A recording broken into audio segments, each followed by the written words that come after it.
Welcome back to prime debate. నమస్తే హరిబాబు గారు. నమస్తే అండి.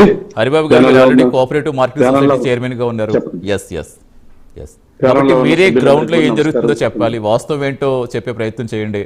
ఒక పక్కన జగన్ గారు ఏమో పెట్టుబడులు పెరుగుతున్నాయని చెప్తున్నారు, రైతులకు రాబడి ఎందుకు రావట్లేదని ప్రశ్నిస్తున్నారు. మరోవైపు నిజంగా పొగాకు రైతుల ఆందోళనకు అసలు కారణం ఏంటంటే వాళ్ళ అసంతృప్తి ఎందుకు ఉందంటారు? నేను ఒకటి సూటిగా అడుగుతాను. గత ఆయన 5 సంవత్సరాల పరిపాలనలో ఏ రోజైనా రైతుల గురించి పట్టించుకున్న పాపాలు లేదు. ఆ రోజులు మొత్తం కూడా ఆయన సొంత కేసుల గురించి ఢిల్లీ వైపు తిరగటం, లేకపోతే ఇంకొకళ్ళు హైదరాబాద్ కేసుల చుట్టూ తిరగటమే ఆయనకి సరిపోయింది. అయితే ఆ రోజున ఏ పొగాకు రైతును పట్టించుకోలేదు, ఏ ఆక్వా రైతును పట్టించుకోలేదు, ఏ రైతుకు కూడా ఎంఎస్పీ ధరలు కల్పించలేదు ఈ జగన్మోహన్ రెడ్డి. ఇవాళ మనం చూసుకుంటే కూటమి ప్రభుత్వం వచ్చిన దగ్గర నుంచి నేను స్పష్టంగా చెబుతున్నాను, ప్రతి పంటకి మా నారా చంద్రబాబు నాయుడు గారు, మా అధినాయకుడు గారు ప్రతి పంటకు కూడా ఎంఎస్పీ ధరని ఆయన అందిస్తా ఉన్నారు. ఉదాహరణకి మనం చూసుకుంటే గత ఖరీఫ్ రబీ సీజన్ లో ఈ ధాన్యం అనేది మీరు చూడండి 2389 రూపాయలకి సుమారుగా రాష్ట్రం మొత్తం మీద కూడా 15,000 కోట్ల రూపాయలతో కొనుగోలు చేయడం జరిగింది. అలాగే లాస్ట్ ఇయర్ నల్ల బర్లీ పొగాకు ఏదైతే ఉందో ఆ పొగాకు నిషిద్ధమైనటువంటి పొగాకు, వీళ్ళు రైతులు కొంతమంది దళారుల మాటలు నమ్మి ఆ పొగాకుని సాగు చేయడం జరిగింది. ఎక్కువగా మా గుంటూరు జిల్లా, పల్నాడు జిల్లా, బాపట్ల జిల్లా ఎక్కువ సాగు చేయటం జరిగింది. అవును, దీన్ని రైతులు ఒకనొక టైంలో ఎవరు కొనుగోలు చేయలేక పోతుంటే వాళ్ళు రైతులు ఆత్మహత్యలకు తీసుకున్నటువంటి సందర్భాలు కూడా ఉన్నాయి.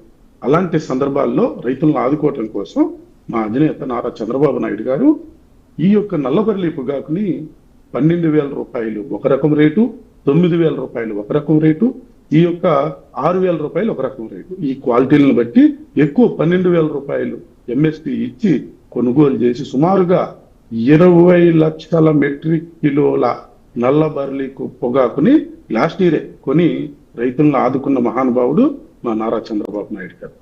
అలాగే ఈ యొక్క రబీ సీజన్ లో మనం చూసుకుంటే ఈ యొక్క రెడ్ గ్రామ్ కానీ, బెంగాల్ గ్రామ్ కానీ, అలాగే గ్రీన్ గ్రామ్ కానీ ఇవన్నీ పల్సెస్ మొత్తం కూడా నా ఫెడ్, అలాగే స్టేట్ లో మార్క్ ఫెడ్, జిల్లాలో మా డిసిఎంఎస్, వీటి ద్వారా అలాగే ప్యాక్లు, వీటి ద్వారా ఎంఎస్పి ధరలతో ఈ రైతుల దగ్గర నుంచి కొనుగోలు చేయడం జరిగింది.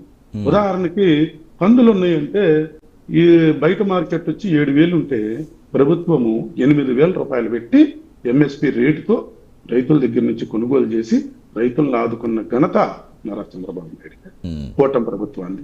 అలాగే ఈ యొక్క గ్రీన్ గ్రామ్ ఏదైతే ఉందో అది కూడా 7,000 రూపాయలు, 6,800 దళారులు కొంటా ఉంటుంటే దాన్ని సుమారుగా 8,768 రూపాయలకి కొనుగోలు చేసిన ఘనత ఈ కూటమి ప్రభుత్వానికి.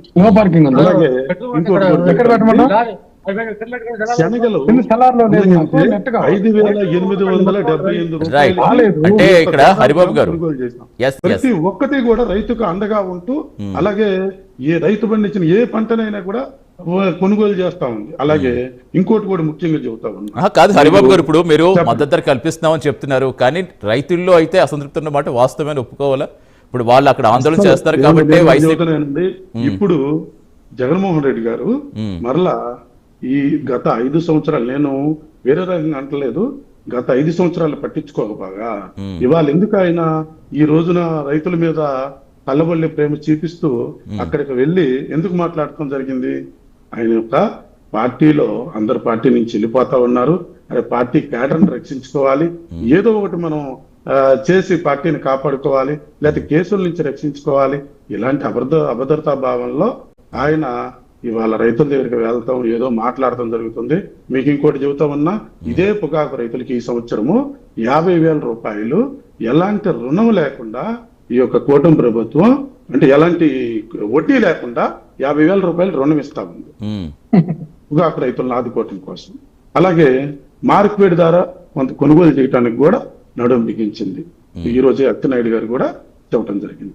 ఇలా రైతుని ప్రతి ఒక్కటి ఆదుకునే ప్రభుత్వం ఇవాళ వరకు ఏదైనా ఉంది అనుకుంటే అది కూటమి ప్రభుత్వం, మా గౌరవ ముఖ్యమంత్రి వర్యులు నారా చంద్రబాబు నాయుడు గారు. నమస్తే రామారావు గారు జాయిన్. రామారావు గారు నమస్తే అండి. నమస్కారం అండి సతీష్ గారు. రామారావు గారు ఇందాక ఆల్రెడీ బాలకోటి గారు చెప్పారు మనకి.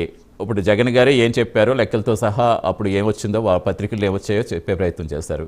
ఇప్పుడు అలాగే హరిబాబు గారు కూడా మార్కెటింగ్ సొసైటీ చైర్మన్గా ఉన్నారైనా గుంటూరు జిల్లాకు సంబంధించి కోఆపరేటివ్ మార్కెటింగ్ సంబంధించి ఎలాగిస్తున్నామో ఎంత మేము కేటాయించాము ఏమి అనౌన్స్ చేస్తామో చెప్పుకుంటూ వచ్చారు.